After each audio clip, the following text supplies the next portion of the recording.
Le vol disparu. En 1972, le capitaine Richard Lawson et son équipage de 5 personnes décollèrent de Miami à bord d'un petit avion de transport.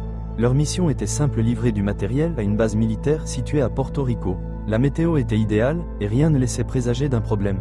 Alors qu'ils survolaient le triangle des Bermudes, le contrôle aérien perdit soudainement tout contact avec l'appareil. Aucun signal de détresse, aucun bruit anormal, juste un silence total. Quelques heures plus tard, un signal radio faible se fit entendre. C'était une voix tremblante, à peine audible. « Nous voyons quelque chose, une lumière. Impossible. » Puis, plus rien. Les recherches furent immédiatement lancées, mais aucune trace de l'avion ne fut retrouvée. Ni épave, ni débris, ni carburant flottant à la surface de l'eau. Des années plus tard, en 1998, un bateau de pêche repéra un avion flottant à la dérive, intact, avec une étrange couche de givre sur le cockpit. Lorsqu'ils s'approchèrent, ils virent que l'appareil portait le même numéro d'immatriculation que celui du vol disparu en 1972, mais il n'y avait personne à bord. Que s'était-il passé? Où était allé l'équipage pendant tout ce temps? Le mystère du triangle des Bermudes restait entier.